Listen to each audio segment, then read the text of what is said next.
on, Foxy. It's your birthday. Not for real, just for play.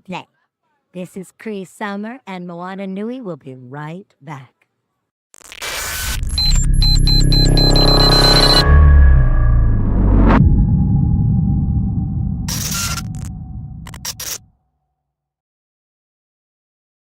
Panel today. It is called Stumbling Through the Multiverse, a Sliders Retrospective.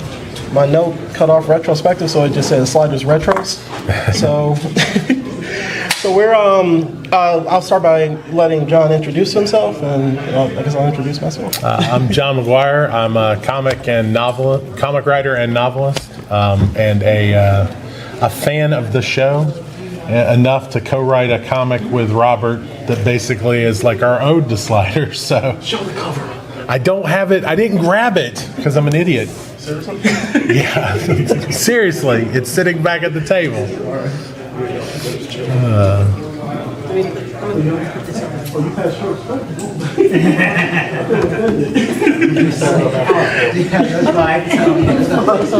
So, my name is Robert Jeffrey. I am the co-writer, co-creator of The Crossing, which owes a lot to Sliders. I am a comic book writer, prose book writer, video game writer. I do a lot of stuff, but John and I, in addition to loving writing and comic books and geek stuff, we love the idea of the multiverse, and that was, I think, something that always captured our attention when it comes to Sliders. So Sliders was for people who aren't in the know, Sliders was a science fiction series that was created by Fox and premiered in 1995. It ran for 5 seasons, and it tells the story of 4 travelers who are stuck jumping from not jumping, that sounds like it sounds like Quantum Leap, yeah. But they slide from world to world trying to get back home to Earth Prime. So yeah, that really does sound like Quantum Leap. Yeah, there you go. It's just with 4 people instead of just 1 person. Exactly. So show ran for 5 seasons, 2 seasons on Fox, 3 seasons on Sci-Fi. They went to just a variety of different worlds. You had social commentary, you had campy, kind of goofy episodes, but all in all, it was fun. It was a fun ride. Well, I think one of the nice things about the show was it was when Fox was taking risks back in the day, but the bad thing is they also were blinded by I think X-Files level numbers. Yeah. And so when Sliders didn't quite do that, it got in trouble, and they also showed episodes out of order from what I remember. So if there would be, they did the thing, of course, where the plot A is all on one world or whatever, and when they finally jump to the next one, we get to see a glimpse at the end of the tag at the end of the episode, and then in theory most of the time it's supposed to lead us into the next episode, but showing things out of order, they would literally be on a completely different world, and they would reference something that hadn't even aired yet because they were just, so there was a lot of I feel like self-sabotage by Fox early on, trying to do the exciting episodes all in a row. Yeah, and it's even something, I passed out the card to, it's a podcast that I co-host with a gentleman named Rain Coleman. He goes by Carefree Black Nerd, and one of the things that we've noticed as we've done kind of a retrospective, or we review each episode, is that even on Peacock, where is the only place that you can find the show streaming, they even have them out of order. So it messes, it shows that there's not a love, that even now there doesn't seem to be a love for the series, even by the people who own the rights. But we're here to celebrate Sliders, even with this goofiness. But one of the things that we wanted to start off with, and just to be straight up, this is very open and freewheeling, so if y'all want to toss questions at us or comments or sit in complete silence, it's either way it works. But there are a few things that we wanted to kind of highlight. One of the big things is world building. As writers, we love world building, and especially when you have a tapestry as large as something like Sliders, you have a chance to create all these different kind of versions of the same universe.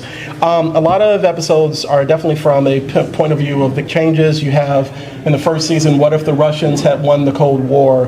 What if dinosaurs still ruled the earth? And want to talk about what were some of our favorites and what were potential worlds that we would have loved to have seen them go to, which we will visit in The Crossing. So I'll let you go first, man. Well, I mean, I think I think the best episodes are the ones that like take that conceit and then actually use it as a backdrop to tell a bigger story, a better story. I think the best episodes are normally when they're trying to say something about the world, not just using it as a gimmick. I actually really, one of the ones, and I'm trying to remember if there was another overall arc thing to it, but it was the world where there was the fever, like basically the disease breaking out, and it turns out, spoiler alert for something 30 years old, but it turns out they just had not discovered penicillin in that world. And I always liked that idea because especially I've been watching West Wing recently, and they mentioned, end of world scenarios or whatever, and one of them was talking about diseases, and obviously coming out of COVID and everything, that's top of mind. But here we were 30 years ago, and you have this episode that's very much, it's a disease that's ripping through, and it's something that our world would see as very simplistic, something we've had for 100 years or so. So I like that idea. I like they're putting the characters in this position where they do have knowledge to help save the world, and we don't really have that issue of like, should they not interfere? It's like, no, they have to interfere. There's not really a choice, in the matter. And so I think that kind of introduces an interesting just dynamic for the group to go through. Yeah. One of the things that I liked, it seemed like the first couple of seasons they were going on more of an alternate history, type of kind of slant. So, and then later on, because the studio wanted more action-oriented episodes, we got the more outlandish kind of episodes. So one of my favorite ones, I'm going to kind of do two as far as with the world building, where they kind of tapped into this idea of kind of going grand, was there was one, and it's sadly, it's sadly, trying to think of the right word, because of the times we live in now, it's perfect or whatever. So the episode, in one of the later seasons, they go to a world that's run by fascists. And this was one of the first few times that they actually dealt with racism on the series, and that you saw the only black character on the show, his name was Rembrandt Brown, Crying Man, where his blackness was actually brought forward because they had no choice but to deal with it. But the enemies or the antagonists were definitely coded as being Nazis, of the, kind of Third Reich leaning, and I don't even know if they had like the swastikas or whatever, but it was very apparent that they were locking up black, brown, anybody who looked other. And there was even a good conversation where Rembrandt talks with this like older black guy who was just like, brother, this is how it's been. And because Remy hasn't been on this world for a while, it's something that he's learning to deal with. So that's on the more kind of realistic side. On the flip side of that, they go to a world where magic is a thing. It's supernatural. It's, and you grow this idea of like, what if the mystical or the supernatural were accepted, and if people tried to profit off of that? So it kind of grows this universe of where things like dragons and soothsayers and sorcerers are accepted versus and Ouija, and there's even discussions about Ouija's being used to teach in schools, in types of schools. So it's this thing of like, as a writer, you love that type of world building. Oh yeah. So it's the show had it all when it came to that, and I think that it gives you a lot to kind of chew on, especially 5 seasons worth. Anybody had any fans of Sliders in the audience? Okay, so what were y'all's favorite worlds? Like anybody offhand or any thoughts, ideas? The later ones, with the Nazis, when they were trying to deal with that. Yeah. That's what I remember. Okay. Because I was really I shouldn't have been watching it. I was like 10. But I kind of snuck it a lot, and I like that type of Nice. And, I actually had a comment. I know you said something along the lines of you liked it best when the settings were used to tell very human, relatable stories. yes. And I'm a big reader of alt history. Yeah. And a lot of it is, to be blunt, a lot of it's garbage. I love the genre, but a lot of it is pretty terrible. Yeah. But it's the same thing as Sliders. When that, say, other world or other universe is used to tell a very human, relatable story that could transcend the genre. And just those are my favorite types of that.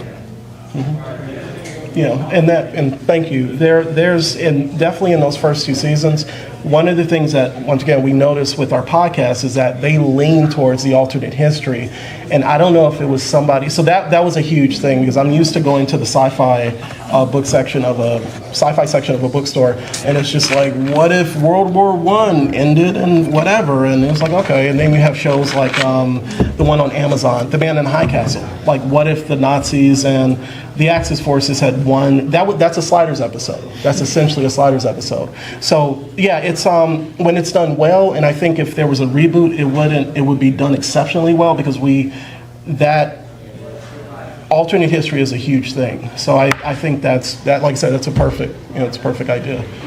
Were we? Well, no. So I watched it from time to time, but I didn't watch it religiously enough to know that when they went to the different worlds, did they try to just blend in and do what they needed to do to move to the next world? Or were they kind of, hey, here's this problem, we have to fix it, and then we go? Normally, I feel like normally it was they go to a world, and assuming it was somewhat comparable to Earth Prime, they would just try to be like, oh, this is great, we'll just take some time off and wait for the counter to, count the timer to count down, and then we'll slip on to the next world, and then shenanigans happens, like somehow they're drawn into whatever the world plot line is. Now, sometimes the Fever episode, the Soviets winning, the Nazis episode, I mean, those, they're kind of forced to confront something. I remember there's one that's like the lottery where is it something like they go to the ATM and they basically take cash out and it's like free money, but every time you take cash out, either you get put into the lottery, and basically it's the old sci-fi story of somebody's going to get sacrificed. It's a thinning the herd kind of thing, and you're volunteering. And so, of course, by doing something inadvertent, because they don't understand the world's rules, now they get drawn into the actual plot line. So I feel like a lot of the episodes end up more like that, where something inadvertent happens or whatever, and then now they have to deal with something they did without the knowledge of what the world actually was trying to do. Yeah, and the reason I smile like a child is because that's one of the things that we talk about on the podcast, is that Rain and I would be like, why don't y'all just sit your butts down and just chill?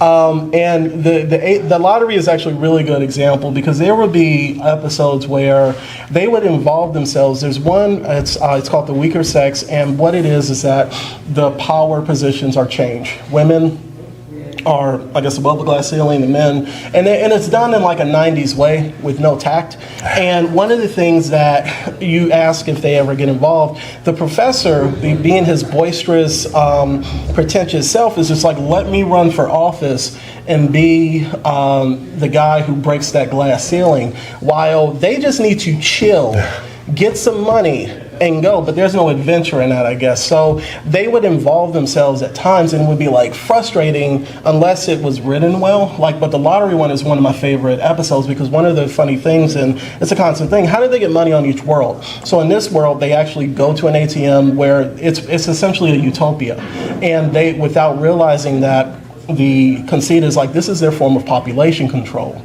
That one of them is going to be sacrificed. Like, I think the brother pulls out like $5,000. Rembrandt, Wade pulls out $1,000, and they find out that Wade actually has won the lottery. And it's not until midway through the episode it's just like, oh, they're going to kill her through an assisted suicide. It's actually one of the better episodes. But well, it's kind of it's almost like a Twilight Zone episode. I mean, fundamentally, where it's that conceit of, we don't, and as the viewer and as the characters, they don't understand any of the consequences until about the midpoint of the show, and then it gets flipped, and now it's like, oh, everything's upside down. How the heck are we gonna get out of this? And of course, you always have the timer as like your ultimate umbrella. Can we either last long enough to get to the next slide, or is something going to happen where the timer gets taken away or it's damaged, or what have you? So I think that episode kind of sums it all up, kind of in a nice, perfect way.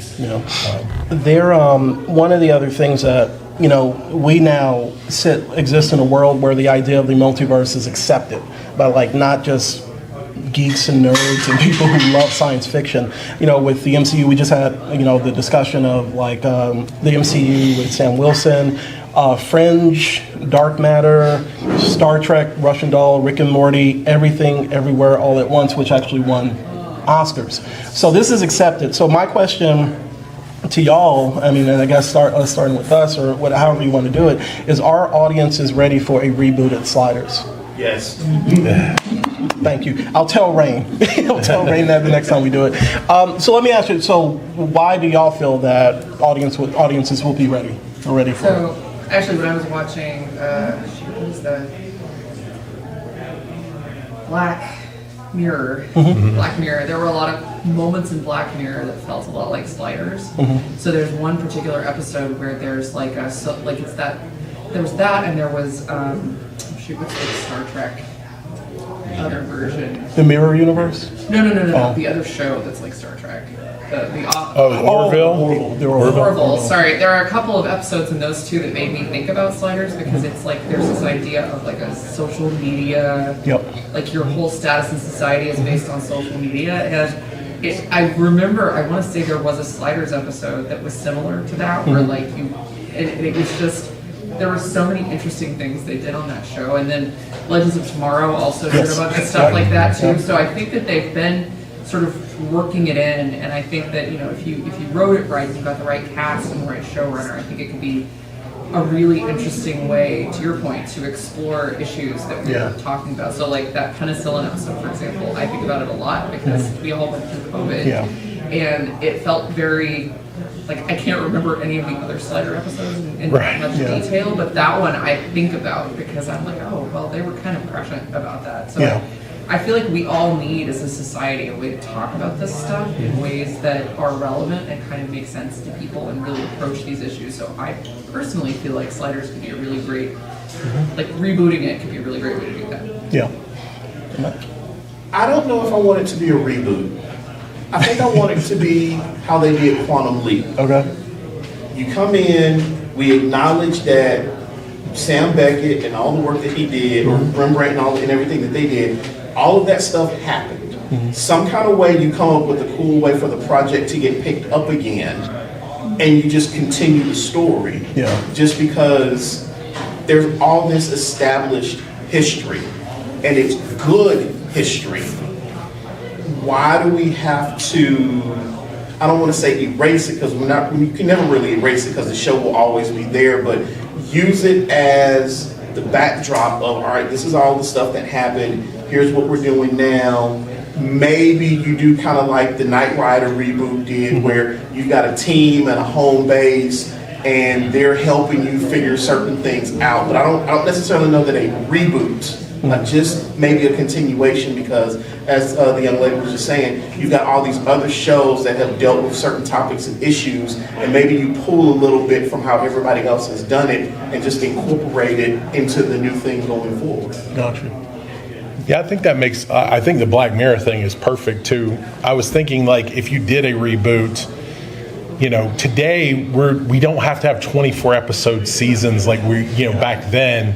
And I actually think that was to the detriment at times, where I read articles about production meetings or whatever. And again, this is studio interference, but it would be like Species had just come out, and they said that literally there's like the DVD sitting on the table, like, well, we could do something like that. And it's like, as opposed to, I feel like something, Black Mirror comes out once every couple of years when he gets 5 or 6 ideas worth doing, and then he does those. I mean, I wish it came out more, but it's kind of quality over quantity. And I wonder if, like, you did 8 to 10 episode seasons for Sliders, redo, would that work better? Because then you could really hone in on the stories. What are we trying to say? And then I also like the idea of the Quantum Leap comparison, because I love the new version of the show, because it was still the nods to what Sam had done,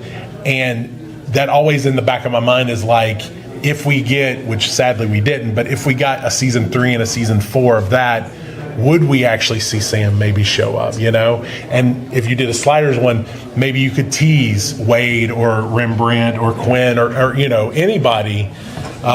Remember when Family Guy did Star Wars? Maybe in an episode of the new Sliders, there's something going on, and you see in the background. That would be amazing, actually. Yeah. Or even I'm trying to remember. I got to think the show did this at some point, but revisiting a world that maybe they went to and had an effect on, right? So, maybe it's the fever world, and they introduced penicillin, and now the new crew slides to that world and something else, and it's like, oh, this was a world, blah blah blah, So I think there's a lot you could do there. There's a lot of fodder, but you don't have to necessarily have the old crew be there from episode 1. Yeah, I think that only because it would be very creative for them to do tie it into basically do what Quantum Leap does, because this series ends on a because of how they treat some of the characters and how the last episode ends. I think it would still have to be. I think it could be adjacent to the original series, but I don't know how much they would be able to get in touch with. Or at least have those kind of appearances from the previous people without getting creative with it. But I think that in any form or fashion, I want it to come back. I think that this would be the perfect time for it to happen, because we have some really thought-provoking science fiction that's out there, or speculative fiction. I think about Lovecraft Country. I think about Star Trek Discovery, Strange New Worlds. Anything there's a lot of really good stuff out there, and I think that Sliders would fit, especially with being more serialized versus being episodic. It was funny. My next question was what do we want from a reboot? What do we keep? What we don't? What we don't keep? One thing I will say is I don't know where I stand on the campiness. Do we bring back the campy vibes, or do we let it go and just have a serious MCU type of humor? I don't know. I mean, at times it is, especially looking back, it is a little cringy. There are moments that are cringy, but just a little.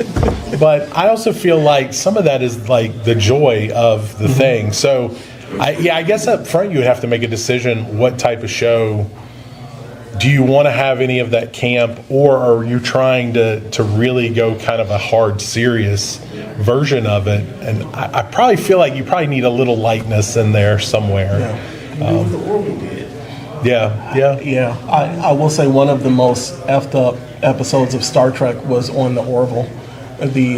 Where I think it's one of the ones from the last season where the lady wants to take the technology to her planet, and then the first officer, I cannot remember her name, but she takes her to their version of the holodeck and says okay, so this is a world that we visited when we didn't have our version of the Prime Directive, and we decided to give this civilization our technology and give them this idea of what we felt that they should be. And then she said this was what happened afterwards. It's just desolate wasteland. All the cities are blown up. A wild person comes and attacks the two of them, and basically said, and the first officer tells us, I guess alien, she tells her that when we realized that we should not be going forth with our idea of a manifest destiny, this is what happened to the world. Rather than giving people a choice or being a little bit more discerning with what happened. So I think that I would love to see that level of seriousness, but I don't know if I want the rappers, you remember the rappers that appeared throughout the series on the show, because it was just goofy. There was some goofy stuff, and I always tell people, if you listen to the podcast, we point out a lot of that stuff, but we still love the series. So I don't know, there would have to be that balance. I think the MCU level of humor is always that kind of baseline, where it's not too over the top, but it's also safe enough for middle America, whatever. Yeah. So I don't know. But one thing I did want to put out for people who watch the show, who are y'all's favorite characters? It doesn't even have to be from the Fab Four, from the original Sliders or the new Sliders. Did y'all have favorites?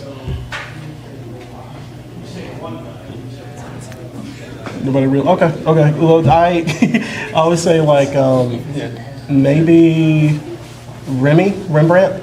And one of the things that we get into on the podcast is the first season, he was too much of comic relief. Like, and as a black fan watching the show, it was kind of like, sometimes it's like, why does he have to be the comic relief? But in later seasons, he actually developed into somebody who was like a strong leader, and they moved away from that side of him.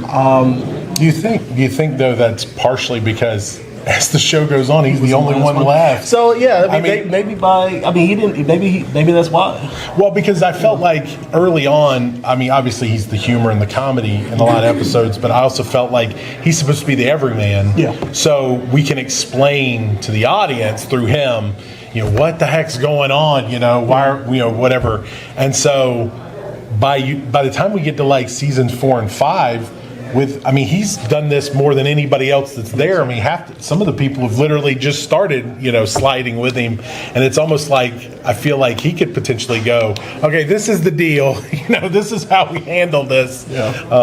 So I almost wonder if he's forced into that role just because he's the elder statesman at that point. It's because I think like they even started giving him a background of like, oh, well, I was in the Navy before I started singing with the spinning tops. Like, where the hell did this come from? Yeah, I don't remember that. Yeah, like they turned him into like an action hero, but it was something where I appreciated it because, like I said, when Rain hasn't watched the series, so my co-host of the podcast hasn't watched the series, and it's very interesting going through this rewatch with somebody who hasn't watched it, and it gives like kind of a new perspective on things that always were in the back of my mind. It's just like, why do they do this brother like this? But I'm like, they slide it now. That type of shit. So one of the things that we noticed is that we felt that there wasn't probably much representation for us in the writer's room. And there were things that I felt that how he would have responded to things. There are literally moments where he is the only one like, and everybody in the group is just like, well, we do this every day. And it's like, no, you don't. You should be just as excited. And it turns into this thing of borderline buffoonery, and I love the fact that they got him away from that in later seasons. He's like one of my favorite characters because they finally gave him some development. As far as do you have a favorite or? I mean, I actually really like Wade a lot. Mm-hmm. Let's not talk about how they did her dirty there at the end, but I like the fact that in a lot of cases she's kind of the voice of reason for the crew, or she's sometimes kind of literally the slap in the face to Quinn with his like just obliviousness about anything having to do with a lot of stuff that's not the timer and like what's happening with that. But and I think that I'd read something, basically when she got kind of written out of the show, there was contract negotiations, and they had, I can't think of Carrie Worth's character's name, Maggie. When Maggie gets brought on, you have the dynamic now of 2 women and 2 men, mm-hmm. and either the producers or whomever wanted to go back to the 3-guy, 1-woman thing. So when the negotiations with Wade's actress kind of fell apart, she got written out at that point. Horribly. Yeah. But I feel like, kind of today we kind of, and at the time we appreciate Maggie like being kind of the badass and like kind of the take charge woman. But I feel like we lose a little bit of Wade's common sense, after she's gone. And so, but yeah, I think I always I liked her the best. Yeah. So one of the things that we did mention is Sliders inspired us to co-create, or was one of the inspirations for a series we write called The Crossing, which is available at our table. But our series is, it takes the idea of dimension hopping and kind of makes it more focused, I guess you could say. And it's about a father who kidnaps his daughter. He's an astrophysicist. He's an expert in what do we call it? We call it the crossing. Yeah. And an FBI agent and a scientist, another expert in the field of crossing, are tasked with chasing them. That's the basic pitch because there's much more to it. And it's we call it 24 meets Sliders. So you get the social commentary and you get the action adventure aspect of 24. But I remember we used to work with a company called Terminus Media. That's where John and I linked up. And I was telling John, like, I love sliders. I'm obsessed with sliders. Let's do something with it. And we just came up with this idea where we could have an opportunity to tell stories like that. And actually, it's something where it's not as kind of unwieldy as sliders is at times. And we're focusing on this relationship between his father and their daughter because there's more to it, than that. But that's our love letter to sliders, called The Crossing. Yeah, I mean, I think, again, it's kind of that multiverse. And, when we started working on it, I mean, obviously some multiverse stuff had come, but the MCU had not started their onslaught. But yeah, I think the idea of telling small stories with the backdrop of different worlds kind of goes to that core of the sliders idea and how we kind of wanted to interpret that for ourselves. Yeah. So. And we've, like I said, we've finished issue 1. Scripts for issue 2 are done. Talented brother by the name of Sean Hill. He's the artist on it. He works for Marvel and DC. And like I said, it's just something that we love. It gives us a chance to kind of build a zombie world. We've actually introduced a world where what is it with the children? Oh yeah, so basically a disease has come through the world that hits people under a certain age, and so they've had to effectively kind of cryo seal away all the kids until they find this cure. And so since the dad has kidnapped his daughter, who's a young person, the fact that basically she immediately gets scooped up by the police or whomever, because it's you can't have somebody running around, they're just going to get the disease, they're going to die. So obviously trying to create this world that then is going to create problems for both our antagonists and the ones that are chasing him. How do they now navigate this as well? I wanted to kind of keep us on time. To get back on time? To get back on time. Yeah, we're the ones that put us back on time. Were there any questions from anybody about the sliders, the crossing? Yeah, go ahead. Yeah, I actually had a question about what you had mentioned in discussion earlier about a hypothetical reboot and the level of camp. Yeah. Okay, so just an example. My favorite sci-fi show of all time is Farscape. Yeah. And it's fundamentally a very silly show. I mean, it has moments. But it also has one of the most moving romances on TV I've ever seen. But then, on the other hand, you have an episode that out of nowhere, a character brings up 9/11. And that just completely, at least for me, it takes me completely out of it. And so how would you prevent, hypothetically again, a Sliders reboot from trying to tackle these real-world issues but not have it literally be characters talking about 9/11? You have to find a showrunner who can kind of find that balance. The best example of that, I think, is something like Strange New Worlds, because they would have an episode where it's talking about season premiere of season 2, where one of the characters is arrested because of her race. She's a particular type of alien, and the whole episode is basically talking about human rights, individual rights, and it's very serious, it's very inspirational, it's very Star Trek. A few episodes later, they have a musical where Cleons sing, where everybody on the crew starts dancing and singing, and it's just so that's that camp balance with the season being opened up with something serious. So I think it just depends on who you bring in from behind the scenes and just set that tone, because like you said, there's been plenty of sci-fi that's done that pretty well. I think you have to build trust with the audience though too, right? Mm-hmm. So I don't think you can, probably in your first season, you probably don't want to have the musical episode if you're going to tackle 9/11 at level, type episodes. But I think it's a good point though that whoever that showrunner is, whoever is kind of guiding force, they're going to have those conversations at the front end and not try to retrofit something later. And you hope that, today it's more streaming service. You would hope there would not be as much interference and let them actually do the vision that they'd want to do. Because I think once you start tinkering with it too much, then you are going to get randomness and you're going to get, it's just going to go off the rails.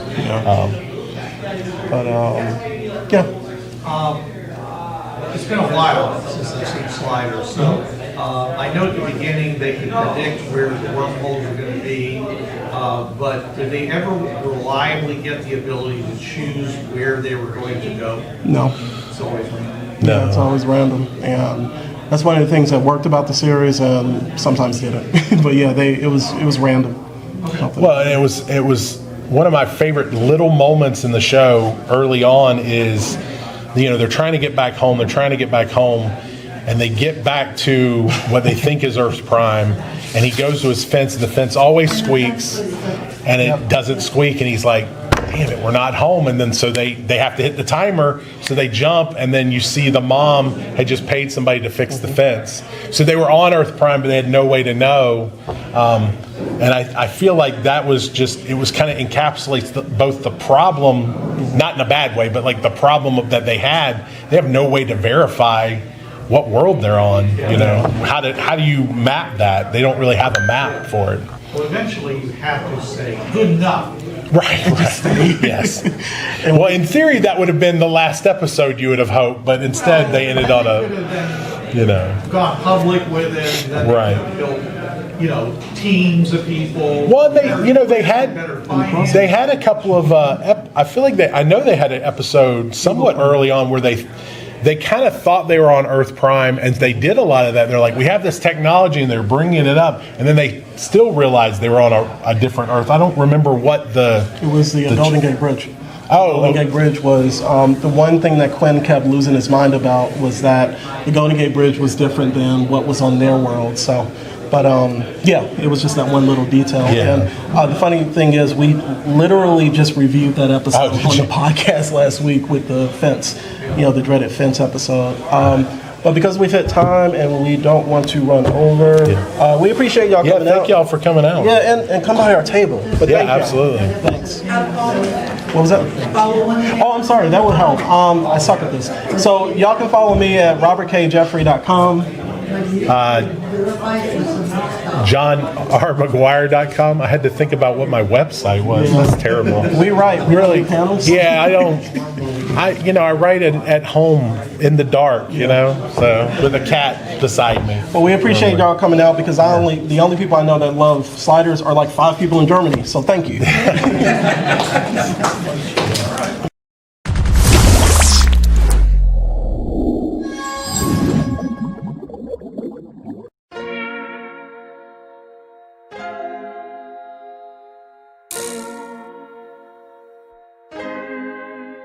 So many stories left to tell, even if we have to ourselves. Can't keep history on the shelf if they won't tell, and we will. If this the land of the free, it was a freedom then, when they annexed Hawaii and called it Cedar Lands, without any type of payment and no signing off. Called themselves a republic in 1894. 1.2 million acres overtaken from the native Hawaiians. When they resisted, the West retaliated in violence and erasure. The Hawaiian language is banned as part of colonialism's plan to expand, Stuck between a rock and a hard place. Multiple bombings of Kaho'olawe as a part of their ongoing war with Asia. Used it as a place for target practice. No consent or compensation. Colonizers call for annexation. No regard for all the locals. School will never let you know. So many stories left to tell, even if we have to ourselves. Can't keep history on the shelf if they won't tell, and we will. Too many stories left to tell, even if we have to ourselves. Can't keep history on the shelf if they won't tell, and we will. We will. So if you put Hawaii into perspective, well, Black and Asian history is interconnected. Considering the fight with the Pacific, then of course versus Asia, they was treated as a middleman for war, but didn't let the Western colorism run its course. Cause dark skin was a sign of dignity to core. The land was taken in the name of capitalism, when prior to it was an actual kingdom. Clap back at the system. Stuck between a rock and a hard place. Multiple bombings of Kaho'olawe as a part of their ongoing war with Asia. Used it as a place for target practice. No consent or compensation. Colonizers call for annexation. Network out for all the locals, school will never let you know. So many stories left to tell, even if we have to ourselves. Can't keep history on the shelf, if they won't tell it we will. Too many stories left to tell, even if we have to ourselves. Can't keep history on the shelf, if they won't tell it we will. So many stories left to tell, even if we have to ourselves. Can't keep history on the shelf, if they won't tell it we will. Too many stories left to tell, even if we have to ourselves. Can't keep history on the shelf, if they won't tell it we will. We will.